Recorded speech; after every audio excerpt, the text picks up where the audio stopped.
All right, let me say ETM Hotep to everyone.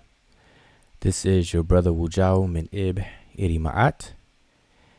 And want to say dua for those who tuned in, who already tuned in. And if you're tuned in, please share this video. So tonight, I'm just going to briefly discuss the new beginners class group that I'm forming. And I'm actually forming this group. I've been forming it for the past month. And so next week we're going to get started. So I want to do this video tonight to just give a brief overview of the beginners class and the group, to give people a chance to register and sign up if they're interested. So please share this video to those who you may feel that's interested in learning the Egyptian language, writing system and language. All right. So shout out to everybody who's tuned in. I'm going to try to make this brief, but in my language, brief is not so brief. So if someone could let me know in the chat to make sure I'm being heard and you all can see the video or the screen, everything is clear. So I'll move forward once somebody can let me know that. So if I could just get someone to let me know that in the chat. But I want to say ETM Hotep, peace to Julanda. Let's see, we have Sunette Kayla. We have Monica. I said Momo, excuse me. MC Chill, Kevin. Official Lost Cause, Hotep. I'm not sure who that is, but hey, Official Lost Cause. Okay, said loud and clear. All right, I'm good. All right. Sean Palador, Hotep. All right, so please share this video to those who you may feel that are interested, may have been talking about learning the Egyptian language or curious about it and whatnot. So basically, I'm doing this live to just inform everyone that I am forming a new class group, and we're going to start next week with Sunday will be an orientation session. And so basically the study course is a 12-week course, and we meet once a week for 12 weeks with a 2-hour live session. All right. The way the course is designed is that we follow the textbook, a beginner's introduction to Medew Netcher. And that's the textbook. It has 8 chapters in there, and we systematically chronologically walk through the chapters in sequence. But it's designed for self-paced. So you're able to take the book, go through chapter by chapter, and complete the exercises at the end of each chapter. And you have to actually complete the exercise online. All right. So once you've registered to the course, you'll register online and you'll be a student enrolled in the online course. And that's where you can take your complete your exercises, and you'll be graded, where each exercise you have to score 80% or above, all right, to pass. And so that part of it is self-paced. So you can go at your own pace if you have the time and the discipline, and you can go through all 8 chapters in just 1 week. Then hey, that's perfectly up to you. But as far as the live interaction with other students and a teacher, in this case, it'll be me. We meet once a week for 2 hours, and it will be 12 weeks. All right. So, and what we do during those 2-hour sessions, we walk through each chapter, chapter by chapter, and I make sure that, all of the information within the chapter is understood. There's no questions. There's no confusion, so any questions and concerns or comments, I make sure I address everything and make sure you understand. And then, we have discussions, side discussions, that are related, because it's not just about the Egyptian language per se, or strictly the Egyptian language. So we do talk about the culture, which is permeated through language. Language is the DNA of culture. And so we do have, other discussions. So within that 2 hours time, we complete, we go through a chapter and we answer questions and we have discussions. All right. So that's basically what we do. Now the course is, again, 12 weeks. The price of the course is $100 if you already have the beginner's textbook. And if you don't, it's $130. All right. And so when you register, you sign up for it and you'll get the book. If you pay for the course and the book, you'll get the book within 2 or 3 days. All right. So it's pretty quick. So it is time. And then this Sunday, we'll have an orientation. And during orientation, I want to make sure everyone is familiar with the online technical aspect of completing the exercises. And then everyone can introduce themselves, get to know each other, and all of that good stuff, your basic orientation. All right. So there's time to register. All right. So make sure you spread the word. And hopefully those of you I see in the chat now and people that I've seen here and there on different videos and different live sessions that I've had, hopefully everyone who's been speaking about the language and showed interest, hopefully people will sign up. All right. So those are for new students. Now, there are students who, for, various different reasons, may not have completed or fully completed the course. They've, registered before in the past and just didn't fully complete the course for whatever reason. Though everyone is welcome to join in. So this new class group, if those people who were previous students want to join in, it's open doors. All right. The cost for students who've already been students who just weren't able to fully complete the course, it's half price. All right. So those of you who are, fit that scenario, make sure you get in touch with me. You can inbox me on Facebook or email me at wujao@gmail.com. All right. So I want to make sure that you are squared away. All right. So that's basically what I wanted to inform everyone about. So make sure you, spread the word or share this video and everything. All right. So now, along with that, and by the way, I can see the chat. So, again, shout out and dua for everyone who's tuned in. I'm going live at out the clear blue sky. And make sure you subscribe to the channel, Sesh mdw-ntr channel that we're on right now. Make sure you subscribe. Make sure that you click the bell so you'll be notified when we go live. If anyone knows me, I go live. I try to go live on a schedule, but at the same time, I'll go live out the clear blue sky, when I see things discussed on social media and everything. So I'll go live just while it's fresh in my head and want to just have a discussion.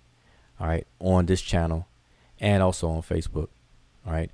And what I also like to do, I like interaction. All right. I like, conversation and interaction. So occasionally I will set it up where you can come on the panel and we can, have a discussion, voice discussion, and not so much typing in the chat, or both, so I may open that up tonight, if I see anybody who's interested, want to have a discussion or have any questions. So if you have any questions about the language, about the learning process, or anything like that, make sure you type it in now. I can see the chat now, and I'll try to keep my eyes on it while I'm speaking now. So, shout out to everyone, Seshu members in the chat, with the wrench. We have brother Sean, or Son Sean, Son June, Sonet Kayla, see Ampu, Ma'at Ra, Ibibio, Lisa, Anamone, if I'm pronouncing that correctly. If you have any questions, again, make sure you type it. And there is a delay, so it may be a delay from me seeing it or you hearing me. All right. Now, what I want to do is demonstrate and discuss why well, one of the reasons why learning the language is an issue or a thing that we should do, because some people, you may hear some people say, you may have read this or heard people say this, is why should we learn the hieroglyphics? Why should we learn the Egyptian language? It's a dead language. Egypt is no longer, is no more. The kingdom, the civilization is in ruins. Why should we learn a language? It doesn't put money in my pocket, and it doesn't put food on my table. So we hear that a lot. And really the times that we hear it are when people are trying to argue a point or trying to debate an issue, and it really ran out of things to to really say. You have that, but then you have some people who may just feel that way, like it's a waste of time. It's not really, it's not really relevant to today. So I want to kind of touch on that a little bit, but I see a question, and it says, curious, is there a word in Netcher for dialogue? Yes. In terms of, well, now dialogue and conversation, communication, speech, those are within the kind of same semantic range. And so there are words for that in the language. So jed is to speak as a verb, jed. You have medew itself, words or speech or communication as well. Then you have ro or ra, which are, or ra'u, which are utterances, speech, language. So those are three that come straight to mind right away. So in terms of a dialogue, of communicating with someone, those words are within that semantic range. So hopefully that answers your question. If not, you can kind of narrow down your question a bit. All right. So again, do I see we have Jay Carter as well, Robert Rand. All right. So it's been a minute since, going live on this channel. All right. So now to the demonstration and the discussion on that. So I want to address that issue now. The main reason why it's important to learn the Egyptian language and its writing system is for those people who are interested in the culture, the Egyptian culture. All right. One of the things that we know and understand is that language is the DNA of culture. All right. And it's not just for Egyptian culture, it's for every culture. And so it becomes, real clear when you compare it to what people are, more familiar with. For example, in order to be a really, I guess you would say, competent and proficient Muslim, it's best that you learn Arabic. And the reason why is because the religion of Islam, al-Islam, it is found within the text of the Quran. The Quran is written in Arabic. So the religion is based in Arabic. And so it would be to your advantage to learn Arabic, to the extent possible, so that you can, submerge yourself within that culture, within that paradigm, within that belief system. The same thing goes for Hebrews or Jews. You should learn Hebrew because the Torah is written in Hebrew. If you're a Christian, it would be ideal that you learn Greek, I guess the Greek of the New Testament, and Hebrew, if you're dealing with the Old and the New Testament, and so on and so on. You won't find a religious leader of Islam who can't read Arabic. All right. You can't, you won't find that. You won't find an imam, as they're called, one who is up front leading the congregation. You won't find any imam that can't read Arabic. All right. And if you do, you're going to raise eyebrows, and that person will be handicapped. It's very rare if you find anyone that's like that. Same thing with the Jewish belief system, or the Abrahamic belief system, Judaism. The rabbis, you're not going to find a rabbi who can't read Hebrew. All right.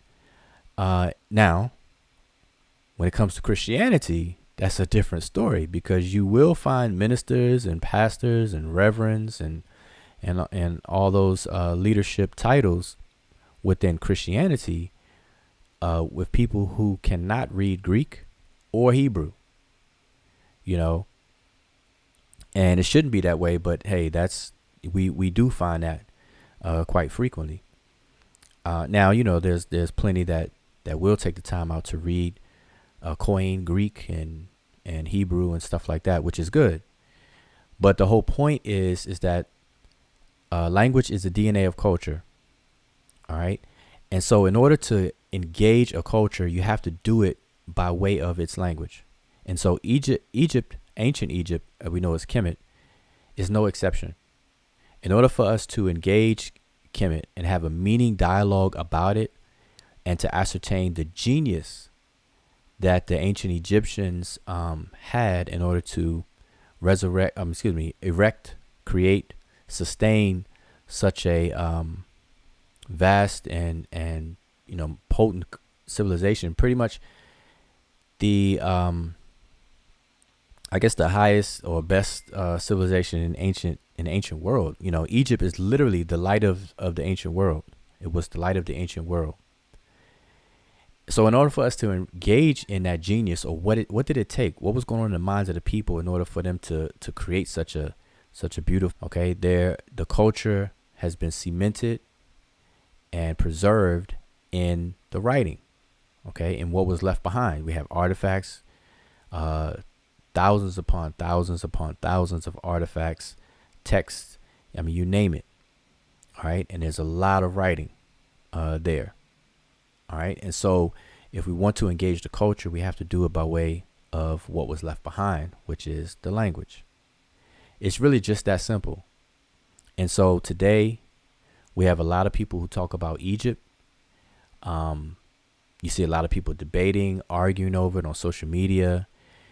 You have that end of it. Then you have people who are doing their best to practice some form of Egyptian culture. They may found a temple or shrine or some type of organization with one of its goals to have some semblance or practice of ancient Egyptian culture and everything. So from the people who try to debate and talk about it in that way to the people who are trying to attempt to practice it as a way of life, on either side, you really have to engage the culture through its language. And so with those two sides, we see a lot of people who don't. And then it gets very, very, very noisy very quickly. It's a lot of misinformation out there.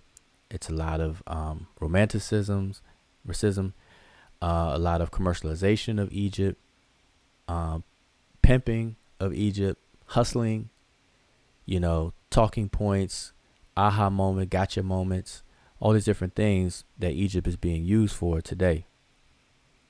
And that's unfortunate, but, hopefully more people that learn the language, that will change. All right. So that's why it's important to learn the language. Now, of course, if you're not interested in African genius, if you're not interested in the Egyptian culture and everything, then, what I'm saying may not be relevant to you. And then, that's fine. Not everyone has the same interests. But if you're going to talk about Egypt, if you're going to do your best to practice it as a way of life, or lead a congregation for that matter, become a priest or a priestess of anything Egyptian, then you should learn the language. Just like an imam learns Arabic or knows Arabic, a rabbi knows Hebrew, an Egyptian leader or Kemetic leader of anything should know the language, should be able to read it, and to be able to, scan text and ascertain different things, to be able to lead their congregation down the right path, to something that is authentic. All right. So those are the reasons. And if you haven't really, people should really, be silent about it, because there's a lot of noise, that's going on, especially on social media, people arguing back and forth over Egyptian culture and things like that. All right. So this will cut down on that. All right.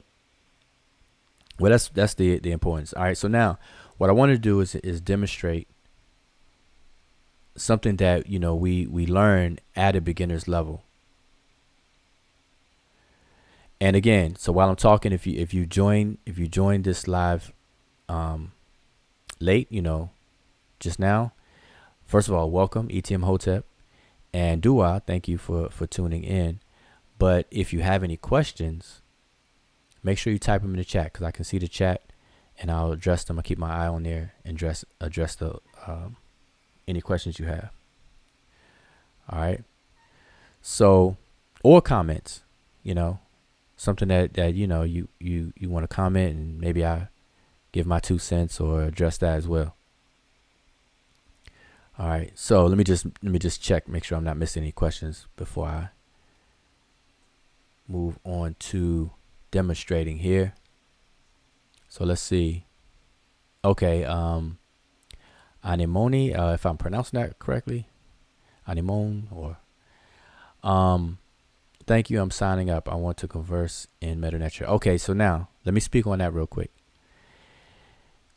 In learning the language, when you're a beginner and you're learning the Egyptian language, you're learning two things at one time. You're learning the writing system and how it works, and you're learning the language. And we have to understand that the writing system and language are two different things, but they work together. All right. But you have to learn them both because the writing system is not, doesn't work quite like English. How we use the Latin orthography to write out the English language.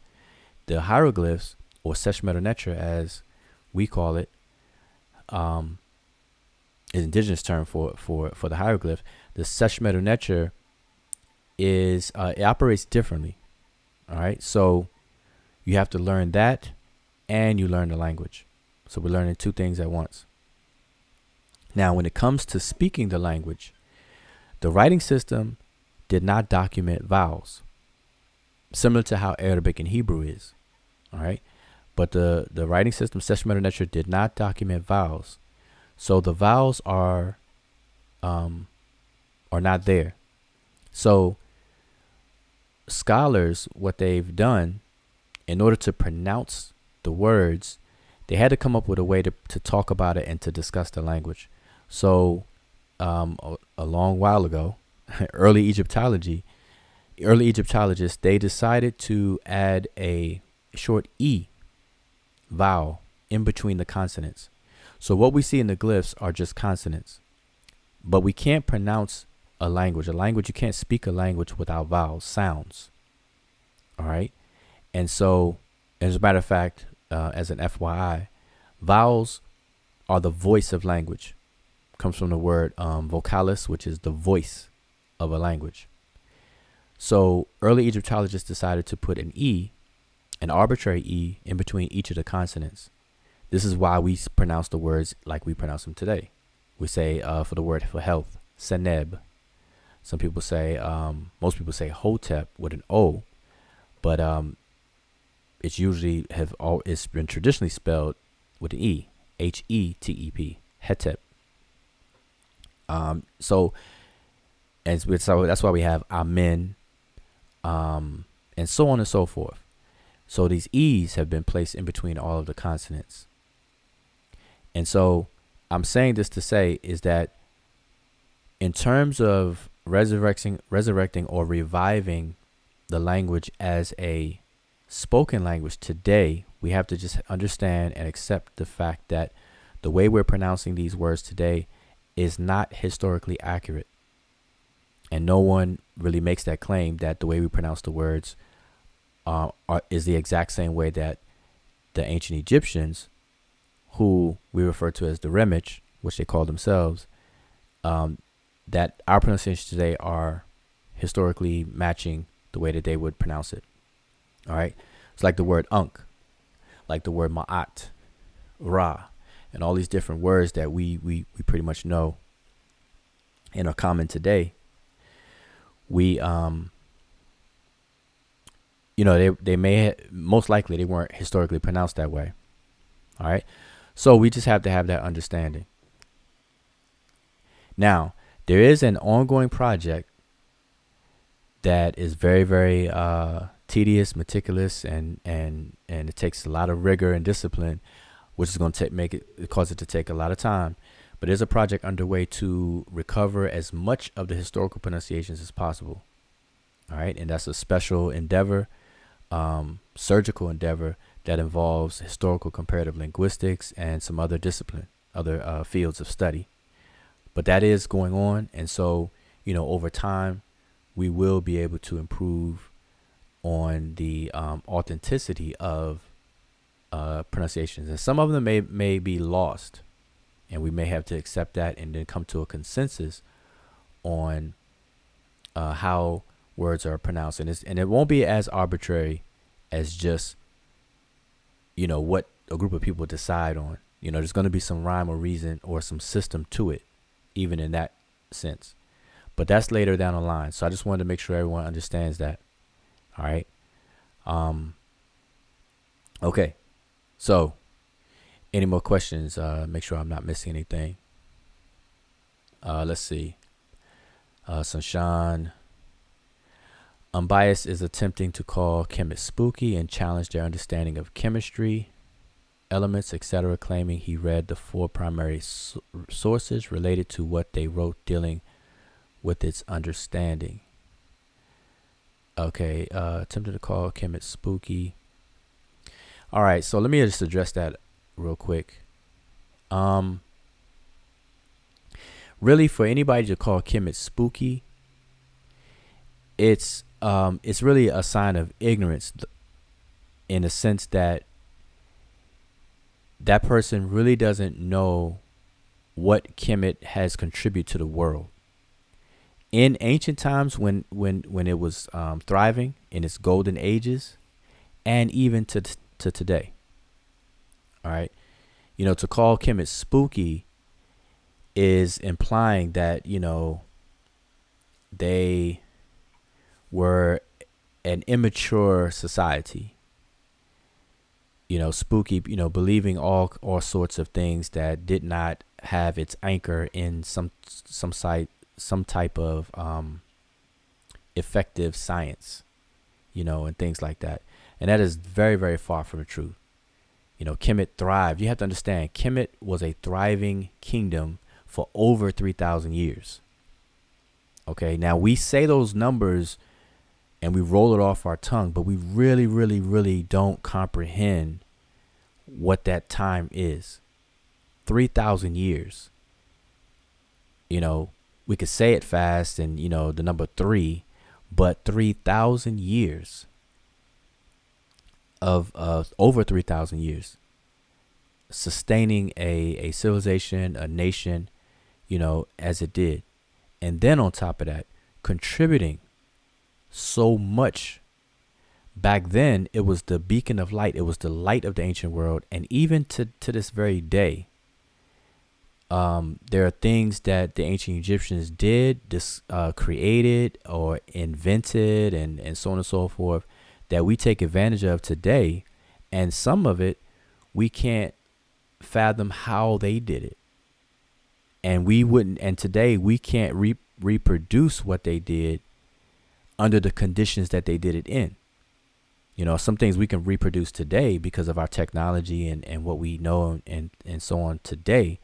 But if we were to try to put ourselves in those shoes and reverse time and do those things today, people are amazed and bewildered about how those things are done. So to call Kemet spooky is really I don't know, it shouldn't that's really silly. Now, in terms of what the population of people believed and things, that's what people try to imply, that if anybody's spooky and things. Again, that really can't be said until you have some proficiency or competency in the language, so you can read the text from engage the culture directly through its text. All right. So anybody claiming to read the text, but they read in English and they're relying on early Egyptological translations from people who did not, and still to this day do not understand African traditions and cultures, and why things are done, and so on and so forth. You're going to be handicapped. So I can't really take those comments too much with any weight. And hopefully anybody that feels that way will take it upon themselves to study. And that's what we're here for. All right, so we're going to change that narrative. So real quick, let's see.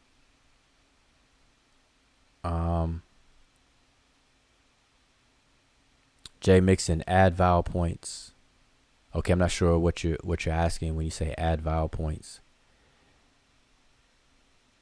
All right. If you're asking, are vowel points added in the Sesh meta-netcher or the hieroglyph? The answer is no. There are no vowels, and no one's adding vowels. No one's adding vowels. All right. Let's see. Is he cutting out? Okay, so yeah, you all let me know if I'm clear, if I'm still clear. So so someone could let me know if I'm clear, if you can still hear me. Someone asked, am I cutting out over their connection? But somebody please let me know that. I'm gonna keep addressing the comments. So let's see. Robert Rand, we have to start changing the European dates for our history. Well, it doesn't. See, yeah, I hear you, and I feel that, but we should take away. Like, there's no need to say European, because this is the thing. We just want to be accurate. It doesn't matter if it's an Indian, European, a Chinese person, black, white, purple, brown, pink, or yellow. We strive for accuracy. We want reality. We want what is real. Okay. And so if we're going to change dates, then we need to change them based on evidence, not because a European came up with a date, or an African came up with a date, or an Indian came up with a date, or whatever, Asian came up with a date, or anything like that. So I understand what you're saying, and I agree that, but we need to kind of communicate that better. We just want to be as accurate as possible. We want to be anchored in reality. So we want accurate dates as much as possible. Now, far back in history, we're always going to have approximates, give or take this or that, but we want to be as accurate as possible. So yeah, I definitely agree on that. Let's see. Jay Mixon, he also made the claim they had no knowledge of the elements. Okay, I'm assuming you're talking about bias. The Egyptians had no knowledge of the elements. Well, even when people make that claim, you can't make that claim. Now, that's a discussion to have, because the question is, did the Egyptians know about the elements that we have charted on our periodical table of elements, on our periodic chart? And if that's the issue or question, then we can say, no, they didn't map out an element chart like that. Now, were they aware of elements? The answer is yes, because the Egyptians knew that material objects were made up of constituent components or elements, and that at a certain point you could not reduce the element you couldn't simplify the element any further. And I've discussed this already. I've brought up certain terms and things, and I'll say it again tonight, now. If people understand Nu or Nun, the deity Nu or Nun, then you would clearly understand that the Egyptians understood that the material world or material objects can be reduced and broken down to its most simplest form, Nu or Nun. And that is the definition of what an element is. The chemical in chemistry, what an element is, and in one science period, what an element is. All right. Now, again, if you're talking about hydrogen, helium, oxygen, carbon, iron, lithium, and all these other different elements, the way we have them on our chart, then no, they didn't map out a chart like that. But that's like an irrelevant conversation whether they mapped out a chart like that. We do it for our reasons today, and it's effective for us today. What they did in that time was effective for them, very effective. All right, so we got to stop trying to retrofit things backwards when it shouldn't. Let's see. Can one group of people own a culture? If yes, how do they protect it from cultural appropriation? Well, cultures are not really owned.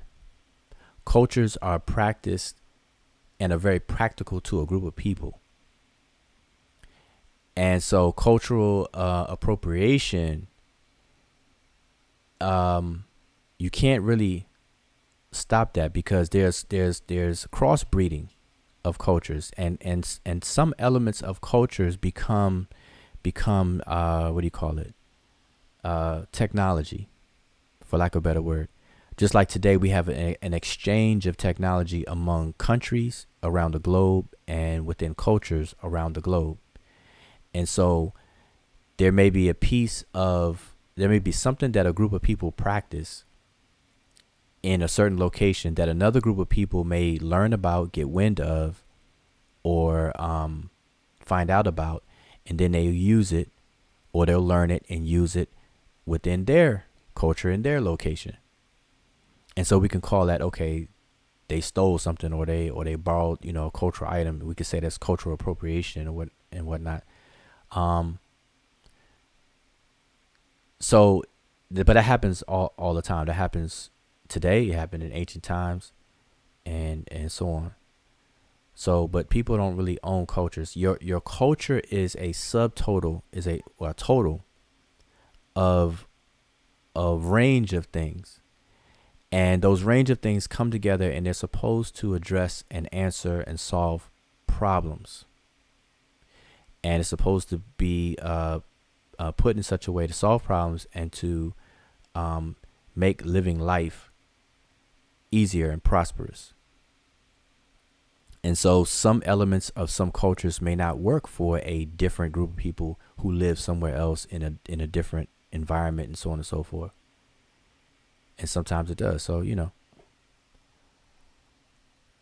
all right. So let me get to this. I'm gonna come back to the comments, but let me get to this demonstration. So what you have on the screen, you see this picture, and it says transliteration and translation. So what I want to show you all is a very, very, very brief step-by-step process of how we transliterate and translate text. Okay. And so let me get my cursor. Hopefully you all can see my cursor. Okay, so first you start with a text, and by text, it could be a text with vignettes or images and figures, just like how we see on the screen right here. All right, so this is coming from a tomb. I'm not going to mention where or who just yet, because we're going to find out by walking through this process. All right, and this is a picture I use all the time. So if you've seen me do this before, then you already pretty much know I use this picture every time. All right, so first let's define translation, or excuse me, transliteration, because there's a lot of people confused about this. I didn't realize that until there was a lot of fussing and noise in regards to whether the hieroglyphic writing system has been deciphered or not.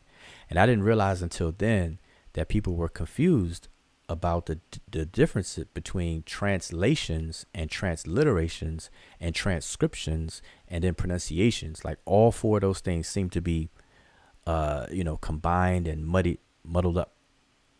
All right. So let's just give some definitions. So what is transliteration? Transliteration is an orthographic endeavor. All right. And orthography and orthographic is a way of saying script, writing, the rules of writing and so on. So transliteration is an orthographic endeavor by the conversion of a text from a source script to a target script. When we transliterate the hieroglyphs, we're simply transferring the glyphs, which will be the source, over into the English or Latin orthography, which would be the target script. All right. And by the way, if you didn't know, when we write the English language, we're using the Latin orthography. Okay.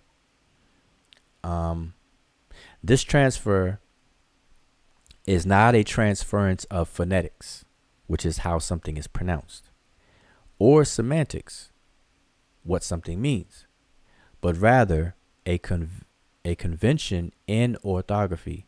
Thus, the issue of pronunciations and meaning are not addressed in transliterations. Okay?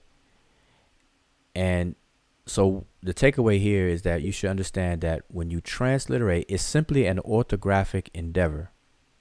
You're transferring a source script over into a target script. All right.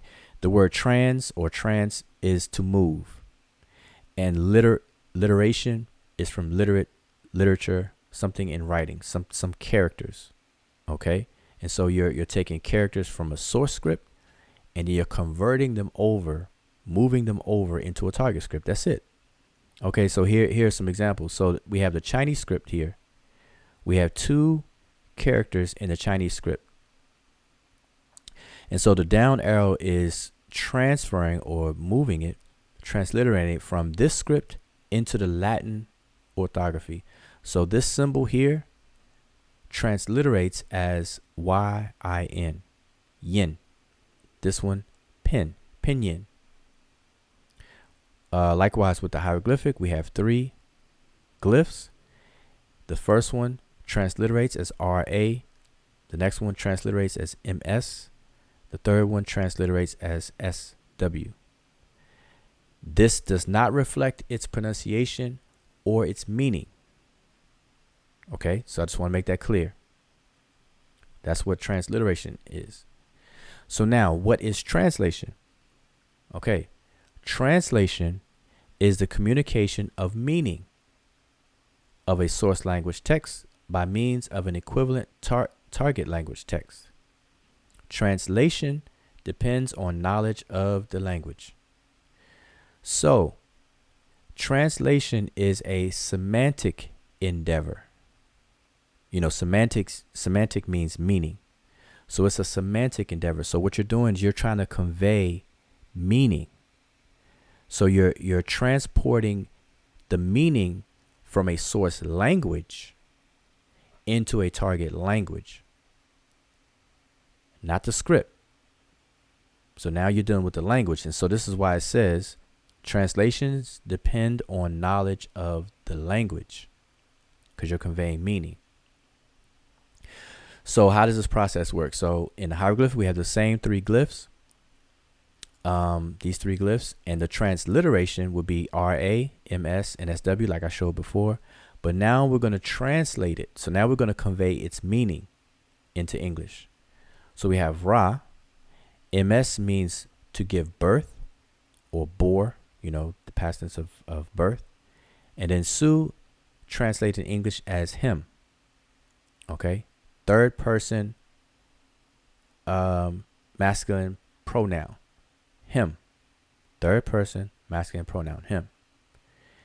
And so together, this means Ra gave birth to him. All right. Or Ra bore him. All right. And so the full translation, to make it, more fuller in English to make it make sense and have a sense to us, we say it is Ra who gave birth to him. So that's what this means. These three glyphs here means this in English. All right. So hopefully everybody understands that. And again, I'm gonna try to keep my eye on the chat. So if you have a question or anything, feel free to ask. And anyone in the sesh or moderator, if you can do me a favor and keep up with the questions if anything I missed. Okay. So hopefully everybody got that. That's the difference between transliteration and translation. So now with all of that in mind, now how do we transliterate and translate? So here's a translation method. There are 4 steps to this process that everybody follows. Okay, from the ancient Egyptians themselves all the way up to us today.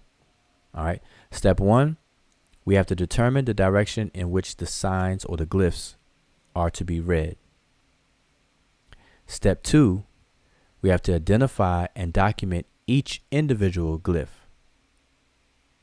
Step 3, we have to group the glyphs together as words to be searched in dictionaries or to look up their meanings. And then step 4, final step, is to come up with a sensible translation in the target language. So in our case, it would be English. Okay, so those are the 4 basic steps of transliteration and translation that everyone must follow. So in a beginner's course, this is the goal of the course, is to give you the tools and the skill set to be able to do this and perform this. Okay, and if you take the course and you stick it through, I guarantee you will be able to do this. All right, I make sure. And by the way, the course is certified. I do give out certificates for those who complete it, and I'm very, very stingy with those certificates. Okay, so if you see a person have a certificate, you best believe that they have been tried and proven. Okay, so just want you to know that. So these are the 4 steps. So let's walk through these 4 steps. I'm gonna do it, pretty quickly. So I just want you all to get the gist of these 4 steps. And I've done this many times before. So if you've seen me do this before, then you can participate. So I'm gonna keep my eye on the chat as I'm talking. So step 1. All right, now we're gonna deal with this particular picture eventually. So step 1. Now step 1, you got to determine the direction in which the glyphs are to be read. Now, you may have heard people say there's 4 directions, and I used to say that as well. And it's not wrong to say that, but I found it to be better and less confusing to explain to people that there are 2 directions and 2 orientations. 2 directions and 2 orientations. Okay? Instead of saying 4 directions. And so here's why. So the 2 directions is either left to right or right to left. The 2 orientations is either in columns or in rows. So the glyphs are either going to be in columns or rows, and you're going to either read them left to right or right to left. Okay, so when you see a text, you have to make that determination first, and that's quick. You look at the text and you could quickly make that determination. But that's step 1. All right, that's a very quick step. So we're gonna use this example. So here's the picture again, and I reproduced the glyphs over here for clarity. And so let me just ask, because I like participation. So for those of you in the chat, give me the orientation. Remember, I said it's 2 directions and 2 orientations. So when I say orientation, I want you to say whether these glyphs are in rows or are they in columns. Rows or columns. So I know there's a delay, so I'm gonna watch the chat, see what you all are saying, and I'm gonna keep talking. All right. So answer that first.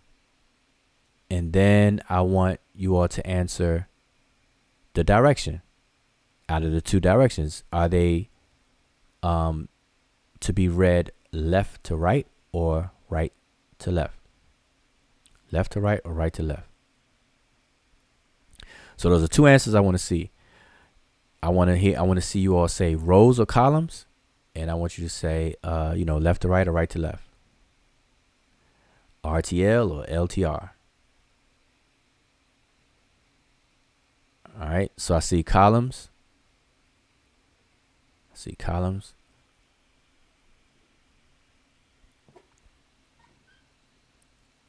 All right. So the next question. I know it's a delay. Let me refresh my screen. Maybe I'm like lagging behind a little bit.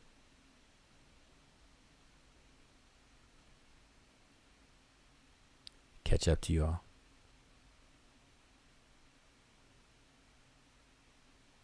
Right to left, right to left, right to left. Okay. All right, so Chavis says left to right. All right, so Chavis wants to be the oddball, go against the grain. No, okay, so Chavis, that's incorrect. So everybody pretty much has it correct. So I see everyone's correct except for Chavis or Chavis. I'm not quite sure how you pronounce your name, so forgive me if I mispronounce your name. Okay, so the correct answer is that, of course, these glyphs are in columns, as you can see, and they are to be read from right to left. Now, here's how you can tell the direction from right to left. And I'm sure, hopefully, a lot of you all in the chat already know this. But the way that we read the glyphs is that it's very simple. Just think of it like this. When we talk to each other face to face, we notice how I said face to face. We talk to each other's face. So we face each other. We don't talk to the back of our heads and stuff like that. We don't do that. It's rude. It's inappropriate. All right. And disrespectful. So the same thing with the glyphs. You're going to read into the glyphs. So you're going to face the glyphs as if you're having a conversation with them. So, for example, in this column on the right hand side, this seated man with a beard is facing to the right. The bird is facing to the right. So because it's facing to the right, you're going to read from the right to left. You're going to face the glyphs and go that way from right to left. And notice all of these glyphs are facing to the right. So therefore, you're going to read them from right to left. Very, very, very simple. No need to complicate that at all. Now, a big clue on finding out which way they're facing is to look for bird glyphs. The bird glyphs are the easiest giveaway, but you have many other glyphs that will be directional.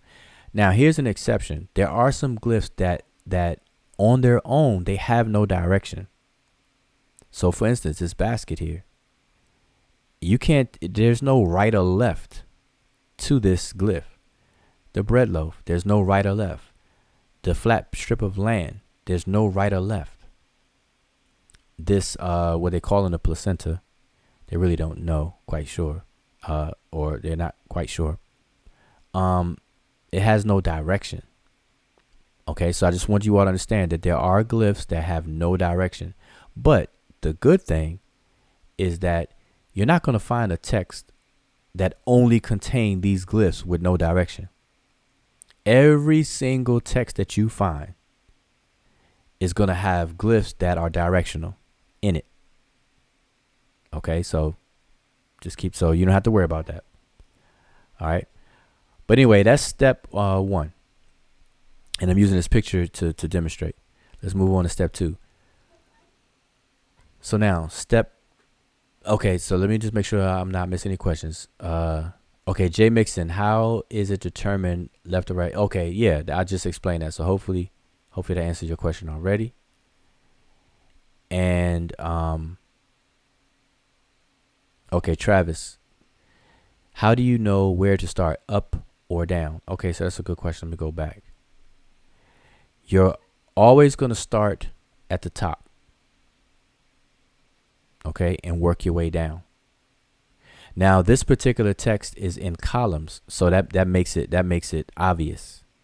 But if it were in rows, and I don't have an example of something in rows, actually I do. So let's look at this real quick. I don't want to deviate too far, but let me just answer this question. So this particular text here, which happens to be what we call the offering formula or Hotep Dinasu formula, this text has 4 rows. 1, 2, 3, 4 rows of glyphs. These glyphs are facing to the left. The orientation is rows. They're not in columns. They're in rows. So the direction we're going to read is from left to right, because we're going to read into the glyphs, okay, as if we're having a conversation with them. Notice this bird, this quail chick is facing to the left. This owl facing to the left. I forget what type of bird this is, but it's facing to the left, etc., etc. Okay. So we're going to read from the left to the right. Now, because it's in rows, as you're reading from left to right, you're going to go top down within the row. Within the row. So you're going to read it row by row, but while you're in a particular row, you're going to move from left to right while going up to down. So this will be glyph number 1. This is glyph number 2. This is glyph 3, 4, 5, 6, 7, 8, 9, 10, 11, 12, 13, 14, 15, 16, 17, and 18 down there. So that's how you would do it. And how we practice that is by numbering, just like I just did. And you would number them, so you'll know the order that these glyphs are written in. All right, so hopefully that answers your question. But you're always going to read from the top down. All right, now, like I said, columns makes it, it makes sense because it's really easy to determine that you're going to start here. Now, for columns, the same way, you're going to go from top down, but you're going to read from left to right as you're doing it. So this glyph is by itself. So that will be number 1. This glyph is number 2. This glyph is number 3. This glyph is number 4, 5, 6, 7, 8. So it's 8 glyphs in this first column, and that's the order that they're in. All right. So hopefully, and it's just very simple. Now, don't overthink it. Now, this is don't complicate it in your mind. Don't be intimidated just because these are pictorial characters or symbols. That throws a lot of people off because it's pictures, and we don't have that in English. All right. So don't be intimidated. Okay. So anyway, now we're going to step 2. So step 2 is to identify and document each individual sign. Now, obviously, this step will become faster and faster and faster the more you memorize what these glyphs are. Okay. Now, as a beginner, you're not going to know what these glyphs are. So you're going to have to look them up and document them one by one. And we do that by using a glyph list or sign list. And so here's an example of a sign list, but I'm only showing the relevant glyphs, for this particular section. Okay. But a glyph list or sign list has all the glyphs, and they're structured. They're put in categories according to the common theme. So they have a code, which we call a Gardner code, because it was done by Sir Alan Gardner. You have a Gardner code, you have the glyph itself, a description of what it is, and then how it functions. So you need to know all of this information. Now, like I said, you're going to know this by memory the more and more you deal with text and you memorize these different glyphs. Okay. So the first glyph is Gardner code D4. The glyph is of an eye. It is a description of an eye. And so here are the ways it can function. Now, by function, just real quick, every single glyph in the Sesh Netcher writing system has the potential of functioning in one of 3 ways in any given use of it. And I'm going to repeat that. Every single glyph in the writing system has the potential to function only one out of 3 possible ways when it is used. And those three ways is as a logograph, which means a glyph can represent a word, or as a number two, phonograph, which means a glyph is used to represent sounds, or three, the glyph is used as a determinative, or what we refer to as a semanteme, which means it conveys meaning, or it helps us to determine the meaning of a word. All right, so this is what I mean by function. So this last column here, you have to know how these glyphs can possibly function. And so without reading all of them, these are all of the glyphs here. I think it was 8. 1, 2, 3, 4, 5, 6, 7, 8. 8 glyphs, what their Gardner codes are, what they're described as, and then how they can function. So that's step 2. All right. Moving along. Chavis, when you say phonograph, logo, or idio, just understand that ideograph and logograph are sometimes, or not sometimes, but quite often times confused. Okay, so just want you to understand that. So step 3. So now step 3 is a parsing step. Step 3 is you have to group these glyphs together into words. So now what do I mean by that? So let's go back to an English paragraph. So let's go back to this paragraph for a second. Now, because we understand and read English, and most of us have graduated high school and college or whatever the case is, we pretty much know English, like forwards and backwards. All right. And so to us, we take it for granted that there's a lot of characters on this page. Now, when we look at this paragraph right here, we don't look at the individual characters. Now, if we didn't know English and we've never seen the script, or we're not familiar with the writing system, the script, we would look at these characters individually. Like even in our mind, we would look at them individually. Now, fortunate for us in English, we separate our words with spaces. Now, in the Egyptian writing system, the Sesh Netcher writing system, there are no spaces. Okay, so all the glyphs are nicely neat packaged and aesthetically pleasing. Excuse me, aesthetically pleasing and everything. There are no spaces. So this is why step 3 is a necessary step for us. So what we're doing is we are parsing. So we have to group these glyphs into the words that they are made of. And there are things that help us do that. Okay, and like I said, I'm not trying to give a full lesson tonight. I'm just giving you the gist of demonstrate the process. So what helps us to parse one word from another are the determinatives. But not all words will have a determinative. So that helps big time. It's a big help, but it's not there for us every single time. All right. So I want y'all to, so hopefully you all understand that. What else? Okay, so, and again, the more and more you do this, the more and more you're going to start recognizing words on the spot, just like how you're going to start recognizing individual glyphs on the spot. So these cluster of glyphs form words. And like I said, determinatives will help us out. So let's take these first 3 form a word. This last glyph of these three glyphs is a determinative. So we know, and the reason why that is because determinatives come at the end of words. There are very rare occasions where determinative doesn't come at the end of the word, and that's due to graphic transposition for aesthetic reasons. Okay, but I could pretty much point to you on which words those are, so it's not frequently done.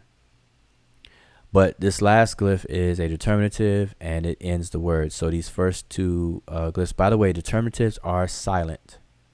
They're not transliterated, and they have no phonetic value.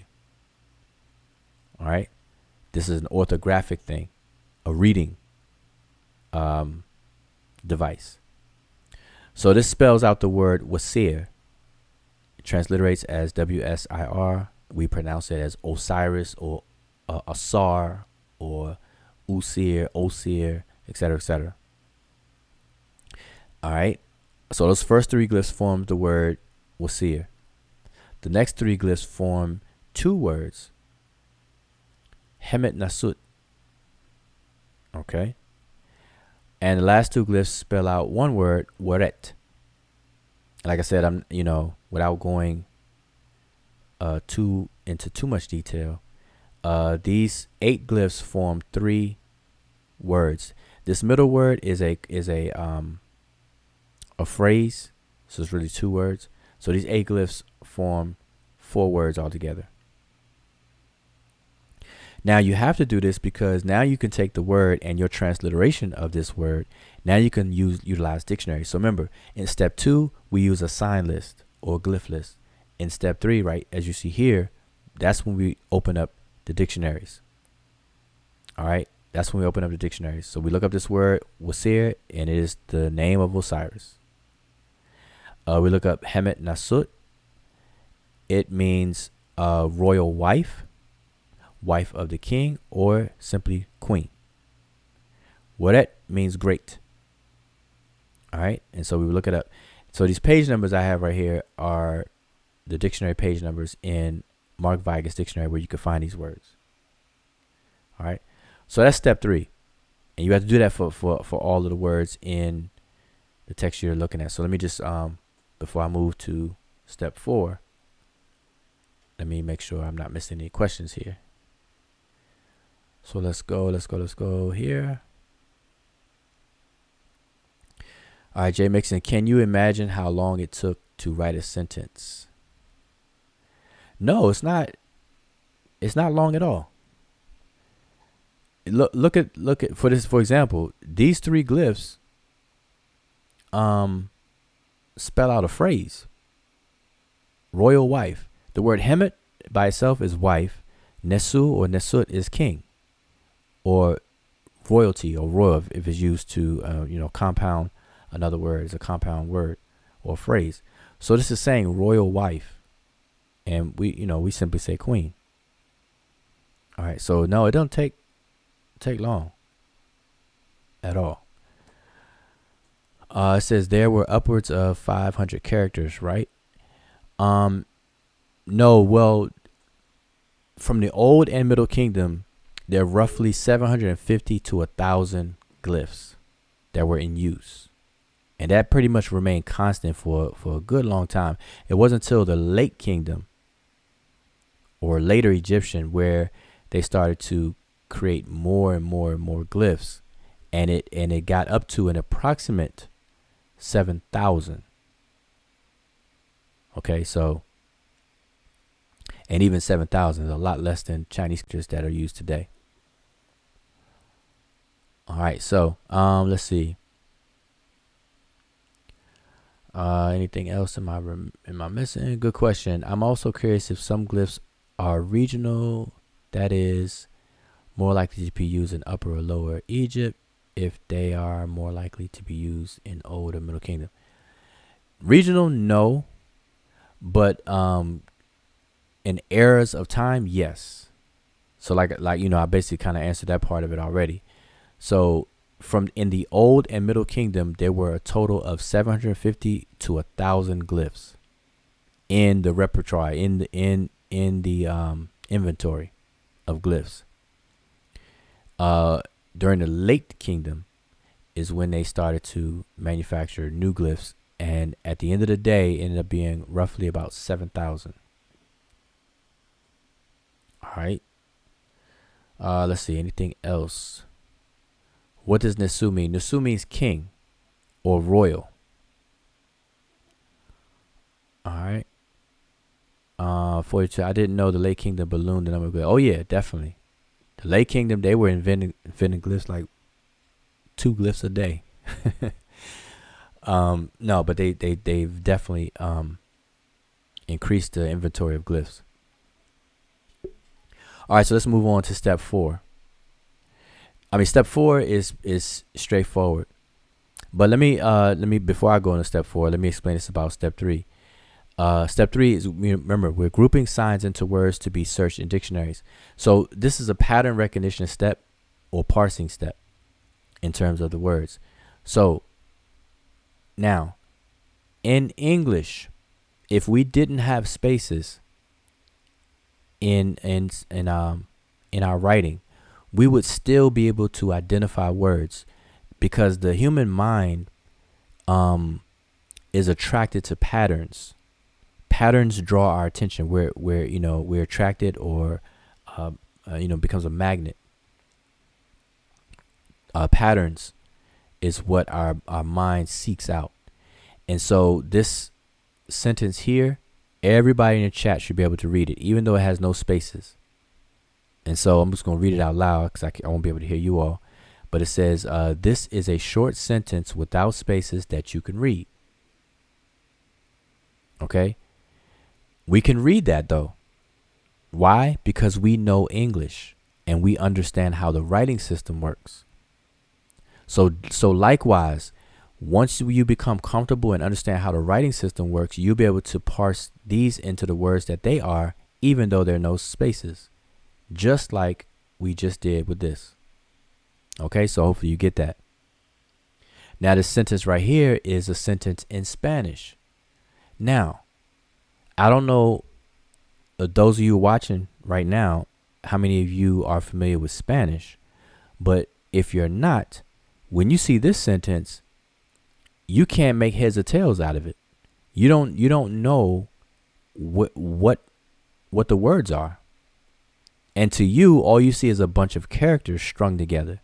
All you see is a string of characters.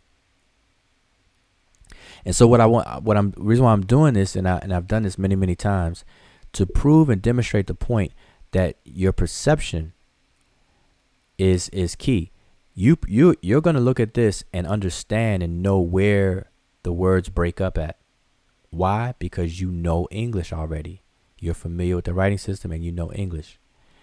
If you know Spanish, then you could do the same thing here. If you don't know Spanish, all this is going to look like is a string of letters, a bunch of characters strung together. Okay? So I just want to emphasize that. So that's step 3. Now, at the end of step 3, you can do a full transliteration. You could take all the text and do a transliteration. So we see this will be the transliteration of everything you see here in this picture. All right. So step 4 is walking away with a sensible translation. And so now we have to take this and all the meanings that we looked up for the words individually, and we have to apply grammar. So step 4 is an application of grammar to come away with a translation.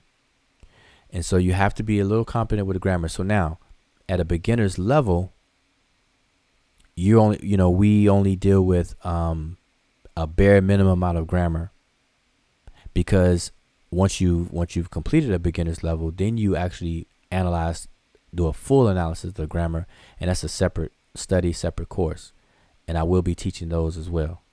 All right, I'm teaching one now, but I'm going to teach publicly starting next year.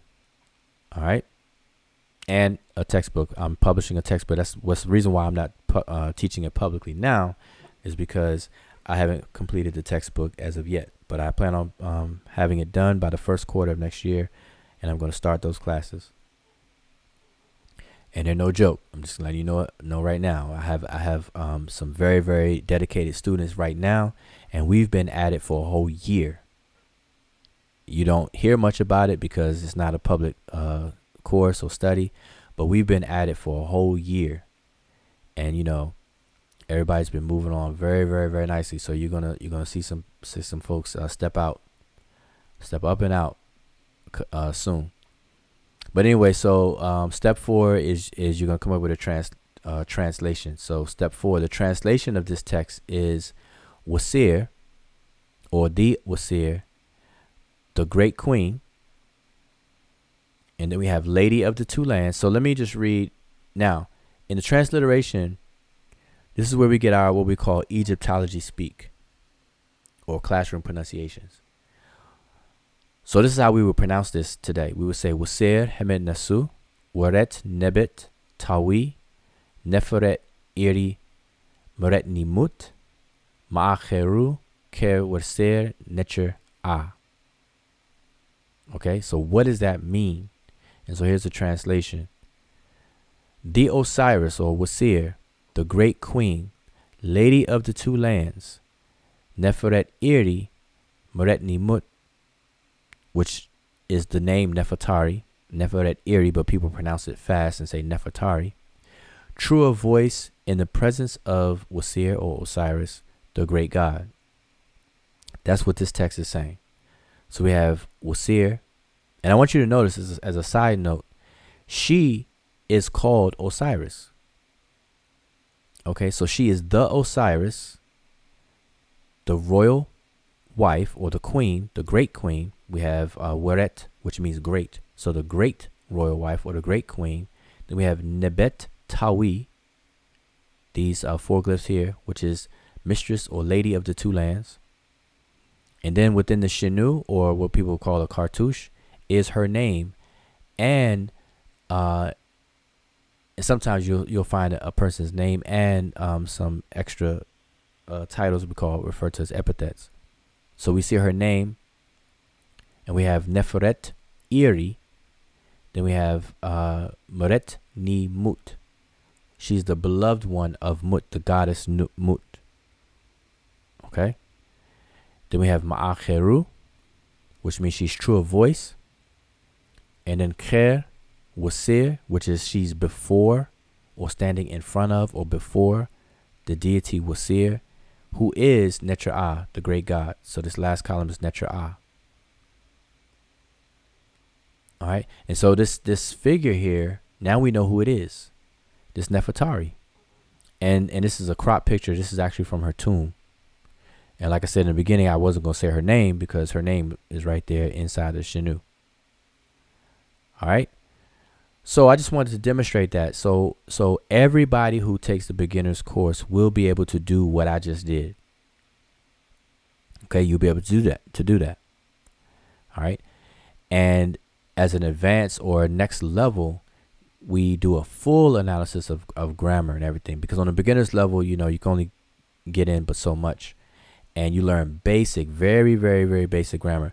As a beginner, people who are beginners or who have actually even completed beginner's course, they really have no business debating and arguing as I've seen on social media. Discussions definitely, but not trying to argue, because if you don't know the grammar, you really don't know a language. So keep that in mind. All right. So, all right. So any questions whatsoever? Any questions? So if you have any questions, make sure you type them in there. So I'm going to look. Okay. Sun June, there are some words where the determinative is not at the end. Yeah, right. Exactly. There are, but those are rare, and we could pretty much point those out. And there's some words that don't have determinatives, like prepositions and things like that. Certain word classes. All right. Travis saying, is she playing chess? No, it looks like she's playing chess. Those do look like chess pieces. These look like the what do you call it? Not the bishop, but the oh my goodness, I don't know why I'm drawing a blank. And I played chess like every day for a long time. A rook. I don't know why I forgot that. This is like bishop and rooks, or even maybe a king or whatever. But it look like bishop and rooks. But no, she's not playing chess. She's playing a game called Senet. All right, Senet game. All right. And, people debate whether she's playing or, what that is and what it was used for. But, Senet, so you could look into that. Let's see. Anything else? Oh, I have a bunch of questions from earlier. Yeah. Type them in again if I missed them. All right. So again, while I'm waiting for any questions, I know it's a delay. Let me just remind everybody that I am starting a new class group. Matter of fact, let me put the picture up here so everybody can be clear on it.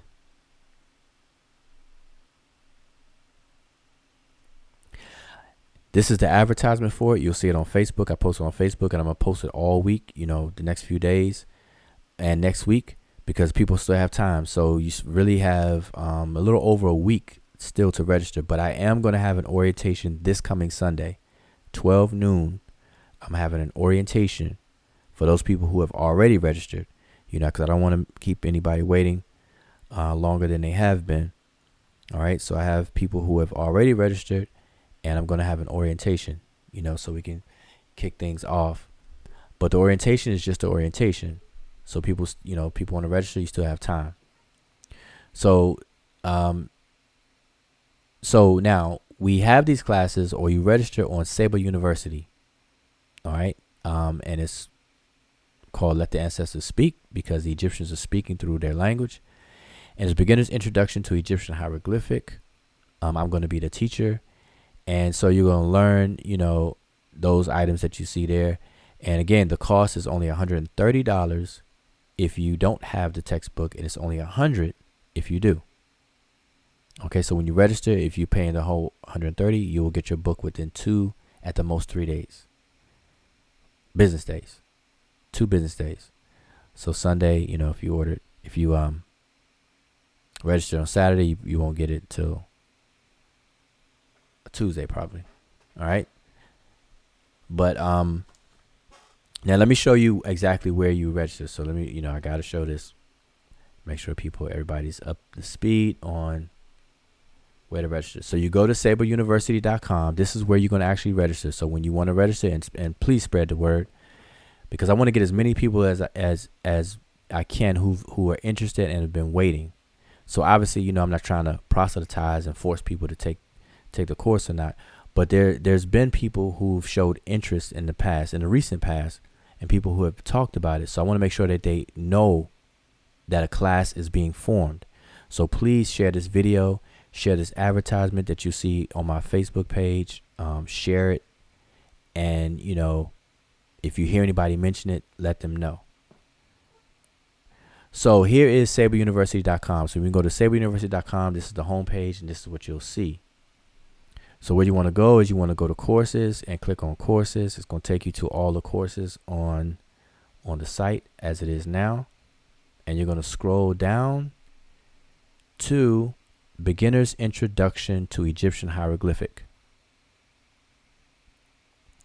All right. As a matter of fact, let me, okay, I am logged out. All right.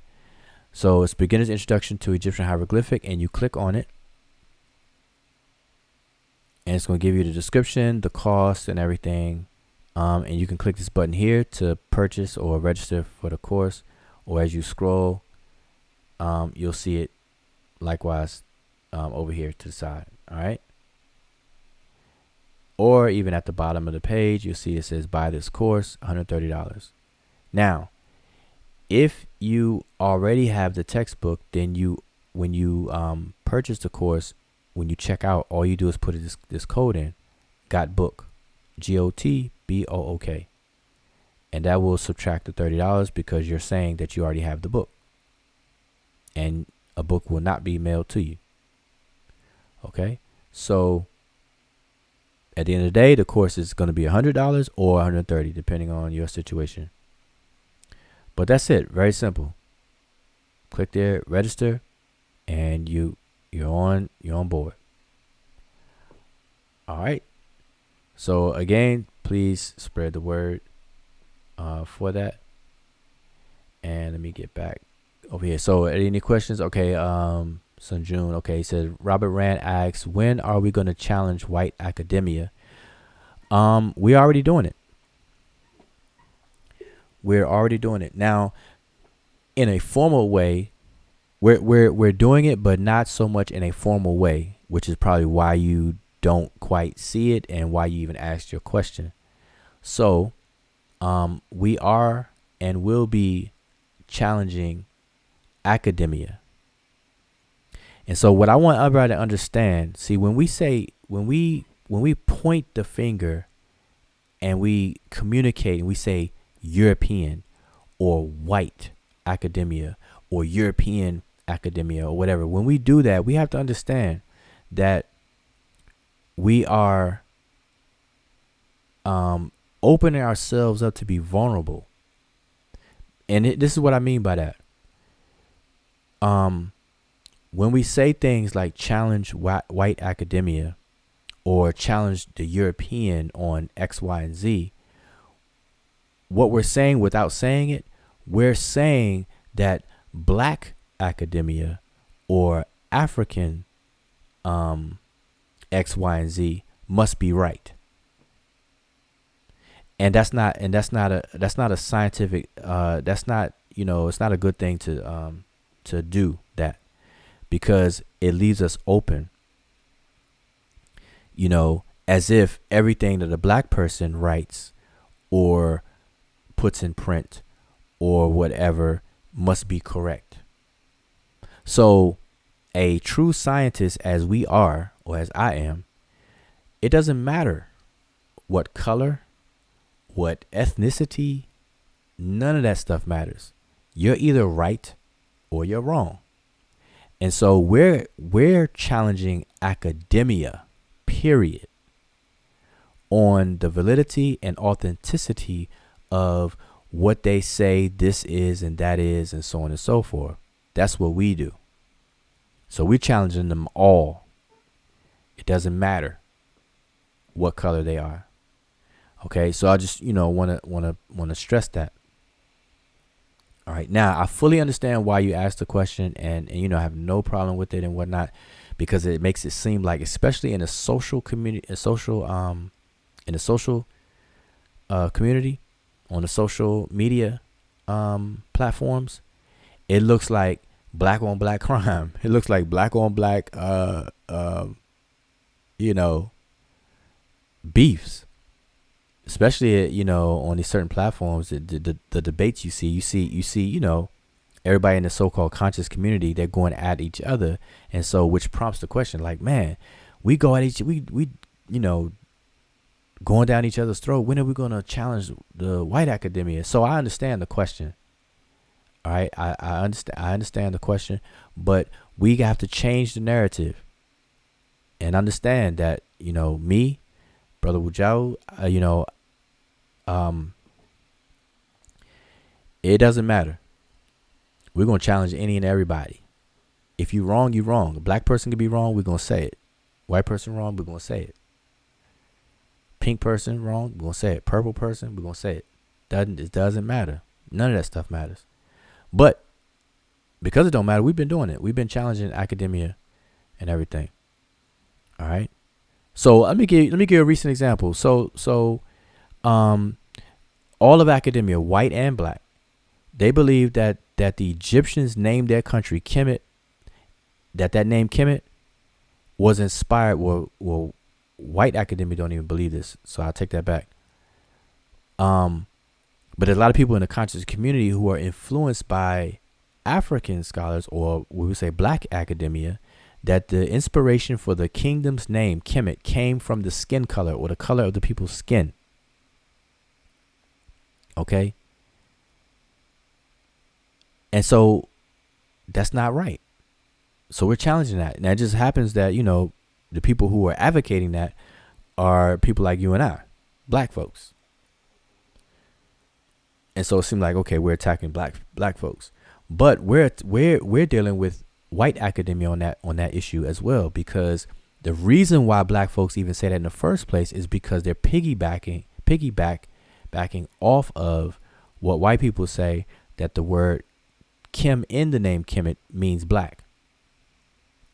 But we are saying both of you are wrong. White academia, you're wrong. Black academia, you're wrong. And shame on you for assuming the logic of white academia in the first place. So anyway, I just want to give you an example. You know, we the way we get down, we're challenging the information. You know, where appropriate. We're not, going around challenging everything. So anyway, let me move on because I don't want to be too long. Let's see. Is it possible? So Chavis says, is it possible to start late, or do you gotta wait to start all over again? Oh, as far as the class, like I said, the class is self-paced, so you can start late. And see, when we have the live sessions, I entertain any question about anything you read in any part of the book. But in terms of walking through it in a sequential order, I deal with chapter 1. Our next session after that, we deal with chapter 2, and so on and so forth. But I address anything. So you technically you can start late. So I don't want you to feel left out if you can't register right away. It'd be better, but we can deal with it. Travis says, when will class officially start? Well, I'm having a orientation on Monday, but it's going to officially start. Like, we're going to start our first session in terms of diving into information the week after. So this coming Sunday, I'm gonna have an orientation for those who have already signed up. And yeah. And after that, I'm gonna have like an open house where I started to do that tonight, but I've been long-winded tonight already, where I was gonna invite anybody to come on the panel, and if you want to have a discussion or whatnot, then we could do that. But again, I'm gonna have this Sunday, November 10th, 12 p.m. or noon Eastern Standard Time. That is, I'm gonna have an orientation for those who have signed up already, but we're gonna officially dive in to start the week after. Okay, so hopefully to answer that question. Adrian Padilla asks, when learning to read the language and systems, is there a difference in reading nonfiction and fiction text? Yes, there is. Well, put it this way, there are texts that exist that are fictional, that are stories or tales. And then there's texts, obviously, that deal with administrative texts. There are texts that deal with business, administrative, what we would call bureaucracy or whatever the case is, and things like that. So there's a difference. You have wisdom text, they call it the Sabaite. This is a whole genre of text. So there's a difference. Okay. So Chavis asks, what are some ways we can utilize the knowledge of Medew Netcher to make money? Well, not so much Medew Netcher in and of itself, unless you're going to use the glyphs themselves to produce a logo and sell it or or stuff like that. So not directly, but in terms of making money or being more prosperous, learning the language will give you access to the genius that the ancient Egyptians had, and hopefully you can scan through that genius and maybe find something that's relevant and practical for today. Because of course not everything is practical. Like, we don't live in a desert. We don't live along a river. We don't depend on the swelling or the flooding of a river right now and all that kind of stuff. We live in 2000, modern day. So there's things that's not going to be relevant, but then there's a lot of things that are that really are timeless principles. So learning a language can give you access to tap into that, and then hopefully you just use that to better your life, to make better decisions or to do different things. And then that way you may be able to strategize and make money or whatever, but not directly. All right, let's see. For you tribes, better to say Eurocentric or race bias. Just being white or European means nothing. Yeah, but still, it doesn't really matter. It's truth versus fiction. That's really what it boils down to. Accuracy. and methods to ascertain that accuracy. Okay, 42 Tribes asks, go deeper on Nu because I've had pseudo-ish folks liken Nu to particle physics, especially considering her son is Adam or Adam. Okay. Nu or Nun is a deity that represents what they refer to as the primordial waters, or the abyss, the chaotic waters. And when you get into particle physics, see, people are trying to retrofit that on there, and it's really not good to do that. Especially in any detail, I wouldn't do that. But Nu or Nun does represent the concept of an element, or what elements are, which is the core constituent of any material object or matter. And so Nun, there's nothing beyond Nu or Nun. Everything comes out of Nu or Nun. So Nu would be the ultimate element, the ultimate substance, for lack of a better word, in which all things come out of. All right. So when people try to compare it to particle physics, they're trying to get into subatomic electrons, protons, neutrons, and then you get into quarks and up down quarks, left right quarks, and all the different flavors and colors of those, into the gluons and bosons and all this other kind of stuff that the Egyptians didn't mention directly by giving names to any of that kind of stuff for us to even know if they were aware of that to that fine detail. There's no evidence for that. So when people do that, they have to be careful. And most people that do that, they don't read the text anyway. They just trying to compare the ideas, and we have to be careful with that. All right, so let's see. In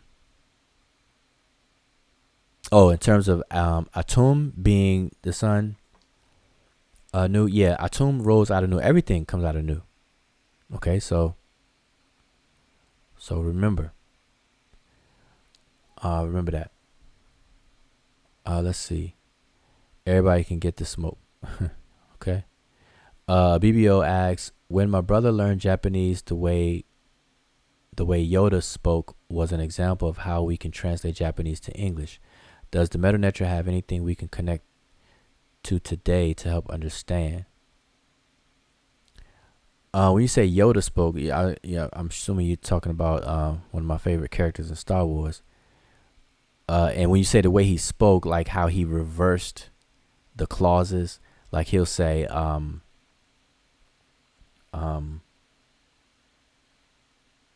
Clone Wars begun they have. He'll say something like that.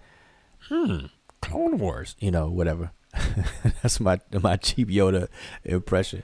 But no, he say, Clone Wars began they have.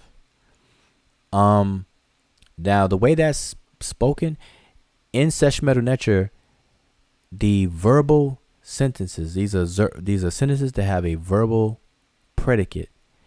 They are like that. And even adjectival sentences, they are like that, because the predicate comes first. Okay? So it's like saying, let me give an example. If I say,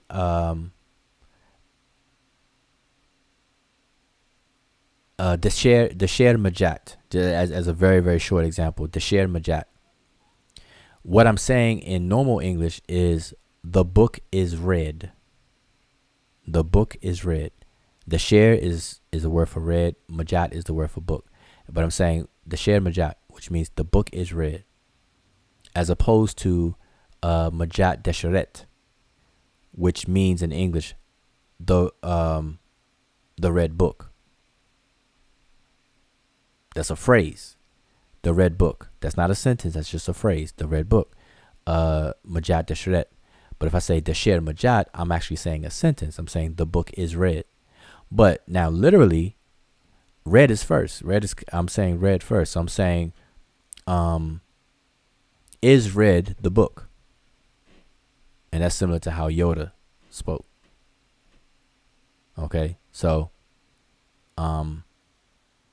yeah, just wanted to, hopefully that kind of answered your question or touched on that.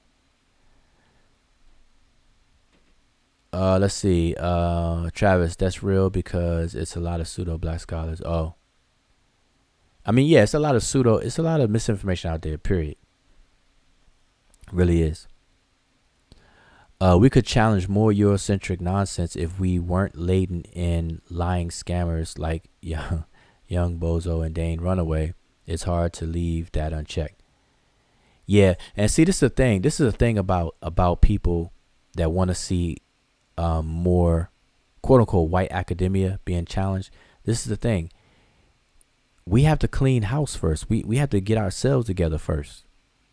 And so we can't give our own folks a pass at the pseudoisms that's coming out of our own people's mouths and coming from the pens of our own people before we try to go outside of ourselves and start going on a world stage. You understand? So we got to straighten up. We got to clean house first.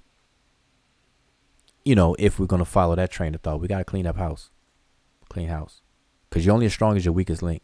And so if I'm up here, teaching the language and I'm showing and demonstrating this, that, and the third, but then you got the next man over there talking about flying saucers and aliens built the pyramids and a third eye, and you're gonna vibrate and go into the Akasha records and the etheric realm and travel the universe. There's all the other kind of stuff. Guess what academia is going to do? Guess what quote unquote white academia is going to do? They're going to pick on that person. They're going to make that person famous. They're going to suppress me. That's how it works. You got to understand. That's what's happening right now. All right, so remember that. Let's see. Oh, that's another thing. Juju. Yes. All of the sessions are recorded in the beginners class. They're recorded so you can go back and listen. So if you start late and you register late, you can always go back and listen to the recordings that you missed. Okay. Yes. Let's see. Anything else? I guess nah. Nothing else. So yeah, I don't want to drag this out too long. Been on for 106 minutes, I think. So yeah. So again, finally, I want to just repeat. I got the flyer showing on the screen. Please spread the word. Let everybody know who's been mentioning they want to learn the language, or inform them that they can. People try to argue and talk about the language. Say, hey, you should take a course, a beginner's course to become familiar, because you'll have a lot more respect for the language or the culture when you actually learn, at least on a beginner's level. All right, so I just wanted to go live and convey this to everyone, and I appreciate everyone tuning in, and yeah, I'm just kind of buying a little time, see if anybody got any last minute questions and whatnot. Let's see, anything else I can share with you all? I mean, not really. I mean, it's a lot I could say, but want to try to keep this compact. Cause anybody know me, that I'm MC Iron Lung, and I will manifest MC Iron Lung in a heartbeat. I will talk to y'all for the next 4 hours. There's a lot I could say about Egypt. But remember, demonstration beats conversation. Don't allow anybody to convince you about this, that, and the third if they are not competent or proficient, at least at a beginner's level, dealing with the language. Anybody claim to be a priest, high priest, low priest, left priest, right priest, priestess, or priest who cannot read the language, you got to kind of use caution. Use caution with that. All right. And my goal, just to share with y'all, my goal is to raise an army of scribes, army of people who can understand the language and have some competency in the language, because it's going to change the narrative. Because now the more people that learn the language, we can look at Egypt in a more systematic way and reduce the romanticism, reduce the commercialization. Well, I don't know if that could be reduced because you got these Hollywood movies and everything, but we can reduce the spookism. We can reduce the misinformation that's out there, or the pseudoism that's out there about Egypt, about Kemet, and we can start looking at it in more realistic terms and use it. Use what can be used. And realize that not everything can be used. You know? And the fact that we don't want to live in the past. But there's things that are timeless. Principles that we can find. The genius that was there. Alright, so I guess that's it. Pretty much it. Let me see. What is this? Okay. Let me just explain something to y'all. I'm sharing something on the screen. This is a statue of Ramses as a child. Okay, I'm just showing you a little something that's in the language. This is an example of what we call the rebus or rebus principle. And so what we're looking at here is a visual rebus. And so the red arrow is pointing to the sun disk. The black arrow is pointing to the young child Ramses. And the green arrow is pointing to the plant. So in the language, the sun we refer to as the solar sun, as Ra. The child in the language is Mes, that which is born. And then Su, or the sedge plant, is called Su in the language. So together, what we're visually looking at is a visual rebus of the name of King Ramses. So we put those words together, Ra-Mesu.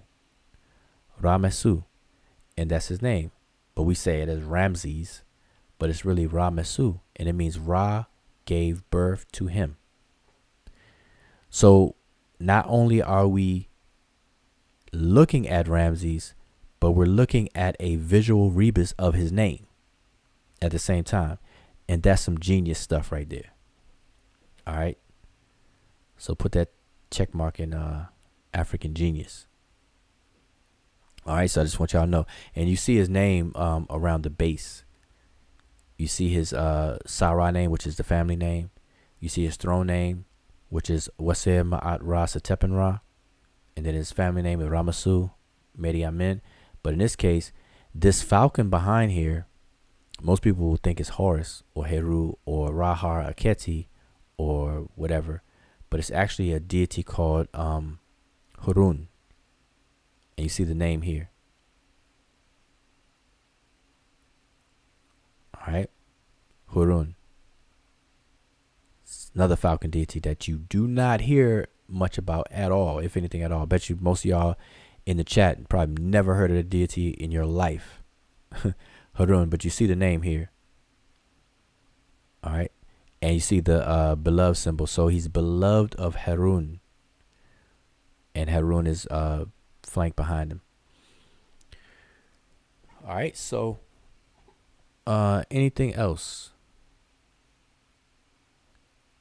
Okay, let's see. I see Wujao Omari Wujao. I heard Reggie say Ra Horati is Heru the elder. Is that true?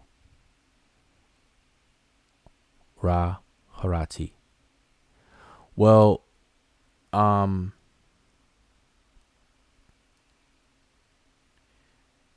that's not what the name means as far as Heru the elder. But to say he's the elder in terms of elder in that regards, because a lot of the deities will share epithets, being the oldest, the greatest, whether it's weret, at, and things like that. So so it can. So Ra but you're saying Hurati, but it's really Ra Heru Aketi or Aket. And some people pronounce it as Ra Horakti. Like to say it all together. All right. But yeah, that I mean it could be called the elder. They share information. But we had to deal with a specific text or whatnot. All right. Ra Heru Aketi.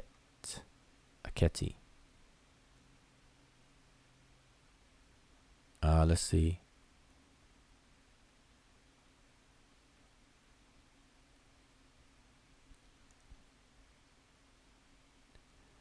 All right, I don't see any more questions. I see we have unbiased in the house. So Hotep, and again, I appreciate. So dua for those who tuned in. Yeah, unbiased. They were mentioning that you're saying the Egyptians were spooky and all this other stuff. So maybe we need to have a discussion on that, on how much science the Egyptians knew when it comes to the elements and chemistry and all that good stuff. That'd be an interesting conversation. All right. But I know you probably just tuned in, but let me just say this in regards to that topic. As I said before, just repeat myself. The Egyptians did not have a mapped chart of a periodic chart like we have today, but they were aware of the concept of elements and how the material world, material objects, can be broken down into its constituent core parts that could no longer be reduced down any further. And that collectively is what an element is in its scientific definition within chemistry or whatever you have it. All right. But did they have a chart that said helium, hydrogen, oxygen, baryon, lithium, and carbon, and all the other kind of stuff? The answer is no. They didn't have a chart with atomic numbers or the electron shells, or the number of or atomic mass and all that kind of stuff. No, they did not. But they knew things were made of. Matter of fact, even, and this is something that people need to really start to at least wonder about, so we can have future conversations about it. The Egyptians did not even see the human being as a homogeneous single entity. Okay? The Egyptians looked at human beings as a composite of multiple entities. And these multiple entities had separate functions, but they worked together for the collective whole that we call a human being today. Okay? And so they subdivided the human. And they charted the human being, the human being. And this is where you get words such as Kat, Kaibit, Ka, Ba, Sahu, Ak, Rin, Ib, and so on. That's why you have those words, because those are component or constituents of what makes a human, what makes up the human being. And each of those words that I just said describes a function, refers to a function or an entity that, like I said, has a function, has an expiration, or, so on and so forth. And so that gets into the whole conversation after life or before life and after death and all this other kind of stuff. But they're really talking about when the function of these different entities come into play and when they go out of play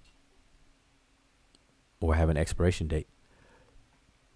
For example, the Kat would be equivalent to what we call the human body, the physiological human body, the cells and organs of the human body. That has a time duration. When it expires, it rots. It decays. And so the word Kat itself is determined by a fish. When fish die, they have a very strong, foul smell. And if any living thing, pretty much, when it dies and starts to decay, that decay process, you're going to have a stench. And so to do away with that stench, they developed ways to preserve the Kat. We call it mummification today and all that other good stuff, but there you have it. The Kaibit, the word Kaibit itself, it means shadow. It would be equivalent to our English word shadow. When the sun is shining and you put an object in the air and you look at the thing that the sun casts, we call it a shadow. That's what the word Kaibit means. It's a shadow.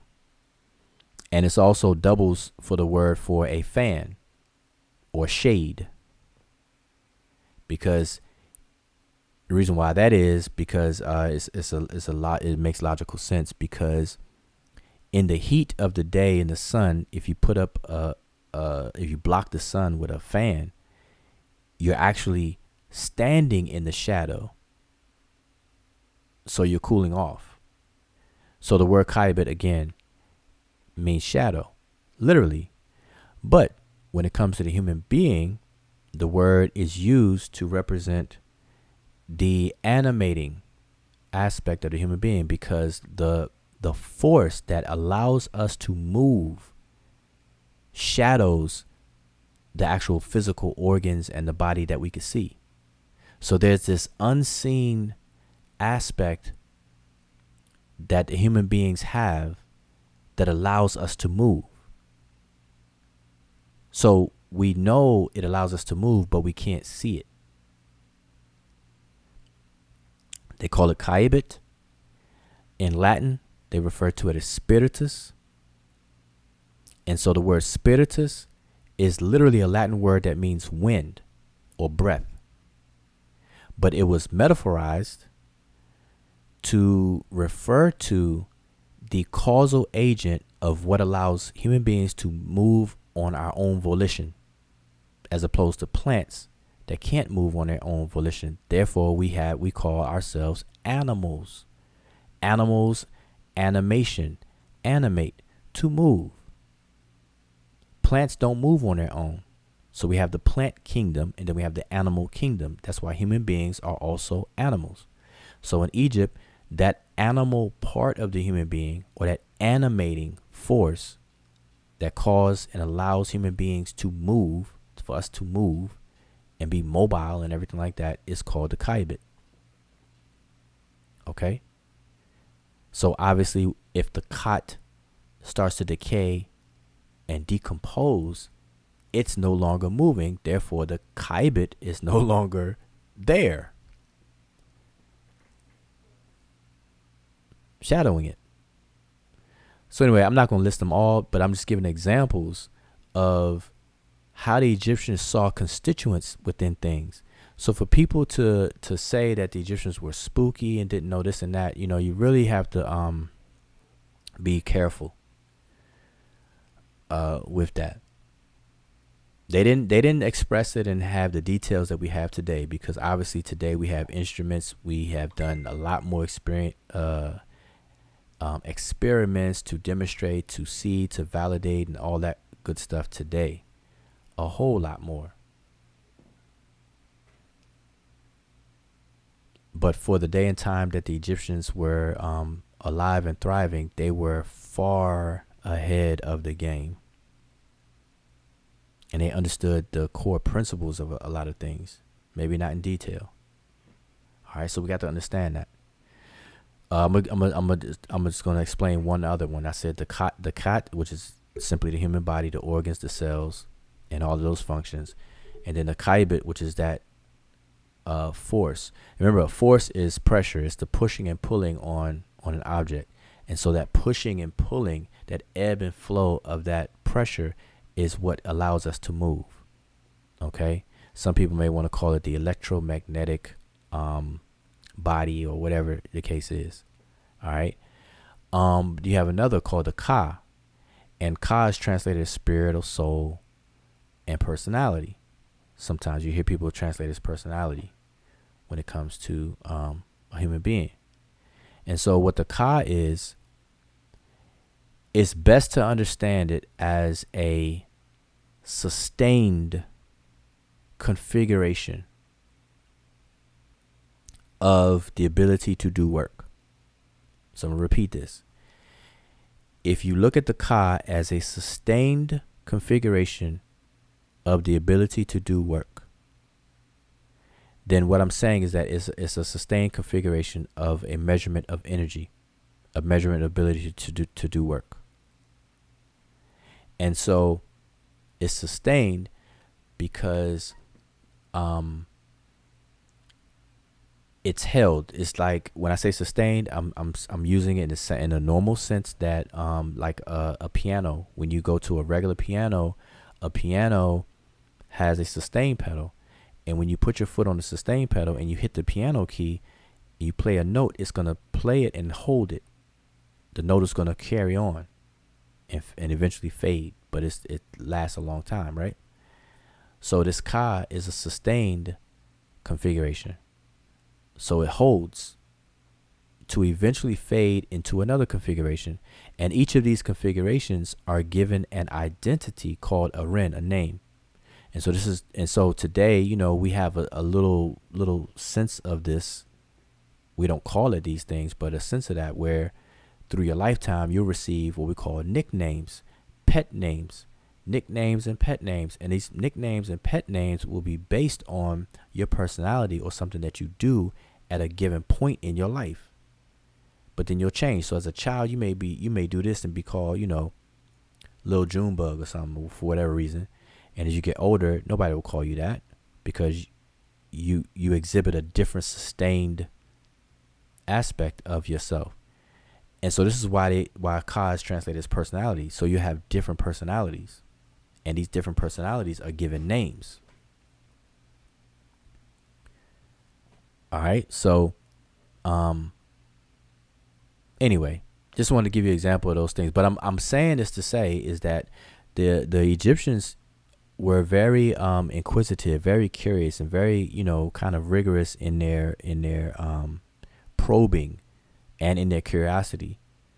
So we got to be careful of calling them spooky. There's superstition pretty much in every culture, and there's some things that, of course, that cultures didn't get right or left, couldn't probe enough to fine tune, and they get things wrong. And Egypt is no different, but I definitely wouldn't call Egypt spooky. Not for the time. Listen, when Egypt was doing its thing, Egypt was the least spooky out of these different communities around the world. The least spooky. Okay, and the civilization itself is a testimony of that, because if they were as spooky as we define it today, they wouldn't have what they had.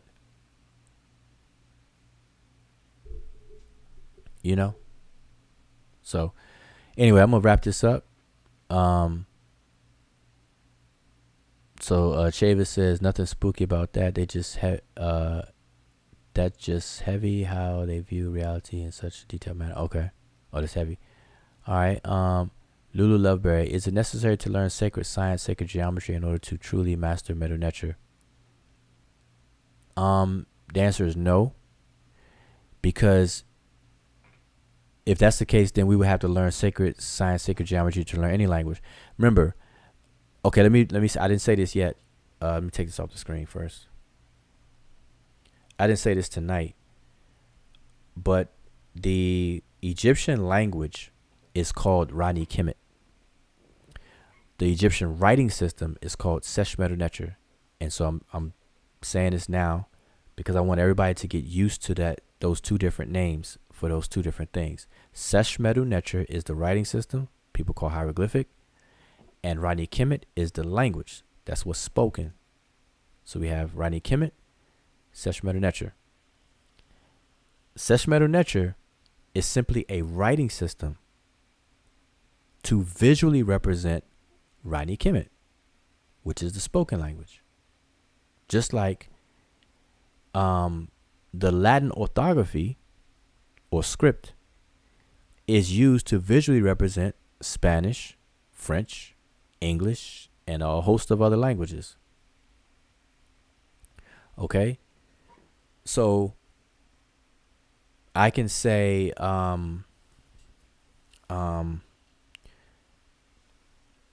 let's say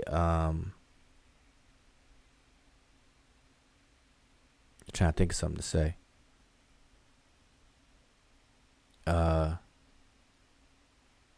If I say, like, for example, I say frío in Spanish, hace frío or hace calor, which means it's hot. Temperature is hot. Hace calor or hace frío is cold. I'm speaking Spanish, right?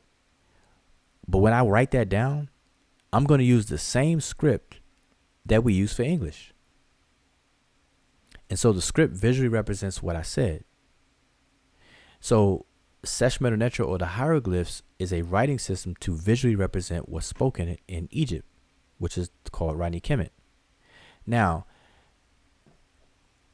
the people tend to make it bigger than what it is because this particular writing system happens to use pictorial characters, pictures of things that we can identify in nature and around us and stuff like that. So that kind of leans our minds to think that, okay, man, there's something different about this. But it's just that, you know, that's what they chose. They chose to use the flora and fauna of their environment as characters to represent their spoken language. So this is why in a beginner's level, what I said earlier, you're learning two things at once as a beginner. You're learning how the writing system works, and you're learning some very basic points about the language. But the main focus at a beginner's level is how the writing system works. So you learn about logographs, you learn about phonographs, you learn about determinatives, you learn what ideographs are and how ideographs are used as determinatives and how they differ from logographs and things like that. So sacred geometry and all that doesn't have a role in this, or you know, sacred science or sacred geometry doesn't have a role in this. Now, you know, people can learn it. That's fine. You know, it's no problem. But as a requirement to learn Sesh, Medew, Netcher, no. So hopefully that clears that up. All right. There's no requirement on that at all. What will help learning Sesh, Medew, Netcher is an open mind, discipline, and a good instructor, be it in written format as far as a book or a person, teacher. You know. All right. So, any other last thing? Any questions or anything? Let's see. When are you doing another live? Oh, well, another public live? Man, I just pop up. I don't know if you know, right now I don't have one that's like scheduled, but I'm gonna do them more often though. Okay, so I'm doing more often.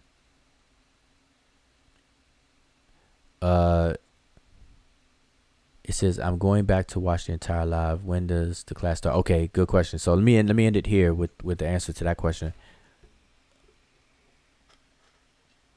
So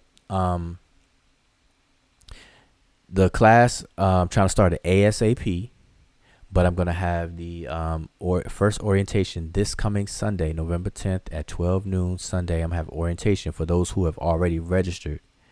But officially starting the class as far as diving into the text or into the information is going to be a week following that. Okay, where we're going to start with the introduction in the book and possibly chapter 1. Okay, so we're gonna sequentially go through the book. Now, again, the way that I've designed the study is that it's self-paced. So as long as you have the book, you can read as much as you want and do the exercise at the end of the book online when you register. And you know, you could do the whole course in one day if you could. I wouldn't recommend that, but yeah, you could. But in terms of our live sessions, we're going to have 2-hour sessions once a week. Okay? And my biggest challenge is trying to schedule it where everybody's available. I mean, if that's a problem I can't avoid, but I try to pick the best time that's available for everyone. And so far, I'm going to be doing it on Sundays. So I think everybody has some free time on Sundays.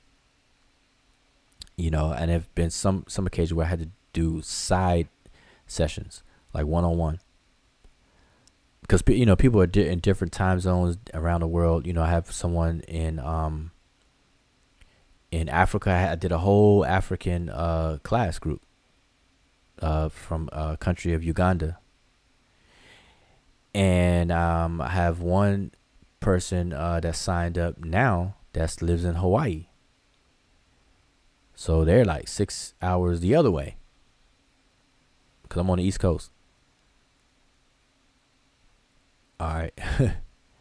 Nisu Ray says I have church on Sundays. Miss Comedian. That's crazy. But anyway, so I'm gonna wrap this up because I've definitely been on 2 hours. I don't want to extend it any longer than this. But I really appreciate anybody tuned in. It's been a minute. But now listen, make sure you subscribe to the channel.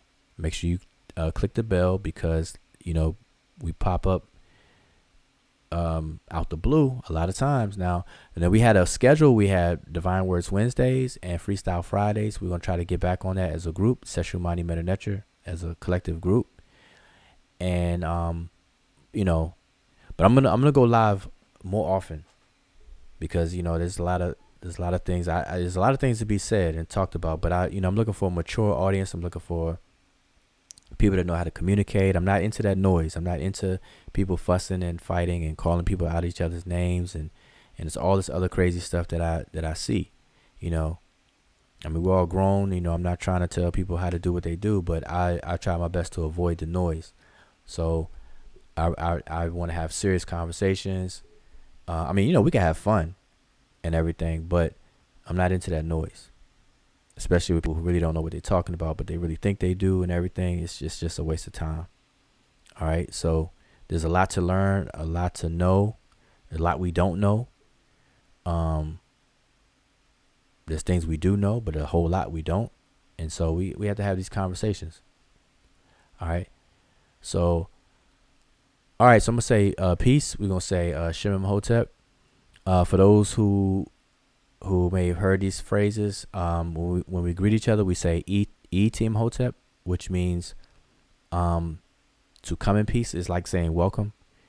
And then Shemem Hotep is like saying farewell, but it literally means to go satisfied or go in peace.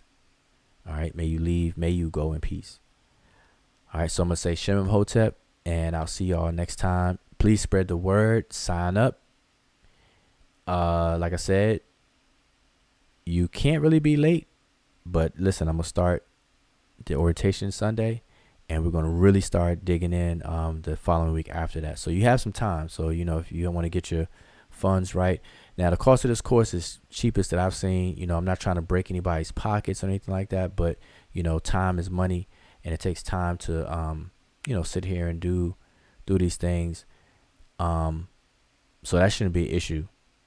And my goal is to have as many people learn and have access to learning as possible. So that's reflected in the cost. That's why it's so low.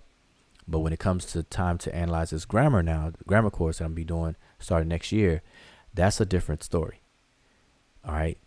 That's some serious stuff. And that's on the level of that kind of study is on the level of, being up to par of actually translating major texts that's already been translated, so we can come up with our own renditions of these different texts. All right. We need an army of people, individuals and solo people. We can't do it on our own. Don't have the time, don't have the resources, the funding, none of that. So it takes an army of people. So we got to get people up to speed, learn the language, learn, on the basic beginner's level, and then elevate to the more advanced level where you understand the grammar. You're parsing verbal sentences, adverbial sentences, prepositions, different clauses, phrases, adjectival, adverbial, substantival, everything, all these kinds of things. You can recognize verb forms, all of those things. That's what's necessary. And that's how we get down. All right. So, Shemem Hotep. And listen, if you register already, or if you plan to register anytime soon, hopefully you do. Also, reach out to me on Facebook. My Facebook name is same thing, Wujao. Inbox me or send me a friend request. We'll do both. Inbox me, because I have a messenger inbox group of all the students that are in the class group. And that's where, I pass messages. It's the fast way of passing messages to everyone at the same time.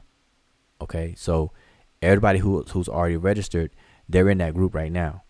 So as you register, make sure you email me, reach out to me, find me on Facebook.